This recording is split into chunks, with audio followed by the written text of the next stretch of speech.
To welcome in one of our favorite people, Wayne Kirby, the Orioles first base and outfield coach. Wayne, how are you? I am doing just fine. Just fine.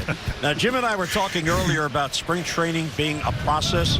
Explain to the viewers the process you put your outfielders through and how that changes as you get closer to opening day. Well, number one, since the spring training game started so fast, we have to move kind of quick. And the biggest thing out for the outfielders is to get their legs used to running, stopping, sprinting. And for the first 3-4 days, that's all we did, run, sprint, a lot of ground balls.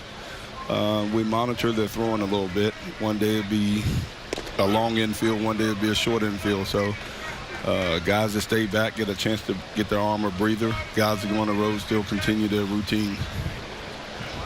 You know, Kobe Rasmus, we saw him lead off with a single. You've seen him over the years. I've always thought he's a pretty good defensive right fielder or center fielder. What are your thoughts on that? I totally agree with you. I mean, he's a professional. He understands what he has to do, and he understands how to prepare it. He came in a little late, and, you know, Buck and the guys told him to, you know, go at your pace, and then we'll boost it up as needed. And, again, he's a professional. I told him if you need any work, my locker is always open. I'm always there. You know, I didn't see the game yesterday, but I heard Cedric Mullins, who, you know, kind of reminds me of one of my former teammates, Al Bumbry, had made another spectacular catch. But what about Cedric? You know, I mean, it looks like he can run, he can throw a little bit. No panic. Yeah, good chance. No panic. No panic out there. I mean, he get mad at me when I call him Bumbry. So. Hey, remind him, the B had a 200-hit season. It's not a bad guy to be compared to. Yeah, he was also Rookie of the Year. Exactly. So, I mean, he's a little spark plug, got, you know, switch hitter, play any position.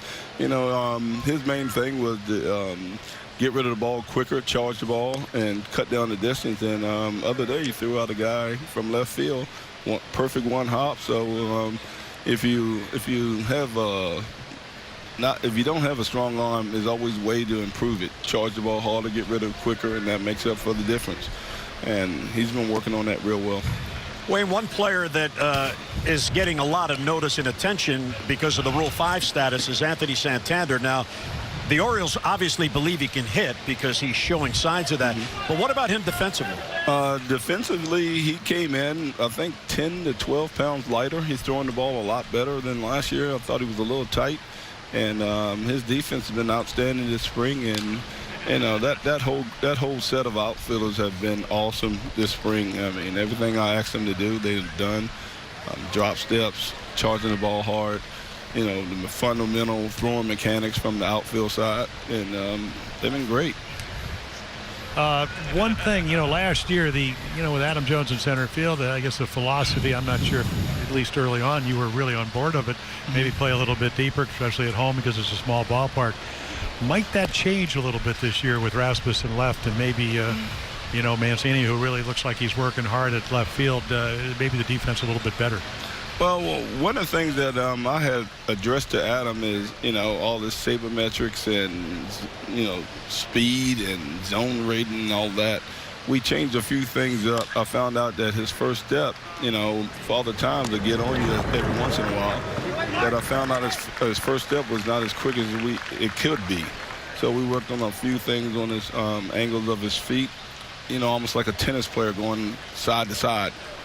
You know, it's easy to come forward, easy to go back. Side to side is where it's at. And I think he picked up a few steps. Is that a little anticipation thing where, I mean, everybody's in the ready position, but maybe a little more of an awareness to that? Well, I mean, I have found out when your feet are pointed straight at home plate is a false step. There's a false step somewhere along that to get you on the right path to the ball. So when your feet are slightly angled a little bit, it's easy to drop step on each side. It's easy to sprint to the ball on each side instead of making a false step. So that's what we're trying to eliminate with all the outfielders, not just Adam. We're just trying to be a little more fundamentally sound. Wayne, final question. I want to ask you about Austin Hayes, who has not been able to play outfield yet because of the sore shoulder. Maybe by the end of the week he'll be back in. But he made a comment in the offseason that he needs to back off a little bit. You love aggression, but controlled aggression is what you're looking for, right? Right. It's almost Austin's a great kid. He plays everything 100%, and sometimes you got to slow it down in order to do what you need to do. And right now he's a little tender under the shoulder, but I think he'll be back next week sometimes, and we'll ramp it back up for him at a good pace, get him back on board. Well, it certainly showed that he can hit at this level last year, so hopefully he'll be the complete player. Well, Wayne, we appreciate it. Always great to see you. We hear you, by the way, wherever you are in the ballpark. It's great. We know when you're around. Well, you got to have fun in this game. All right, well, have a great year. We appreciate the visit. Okay.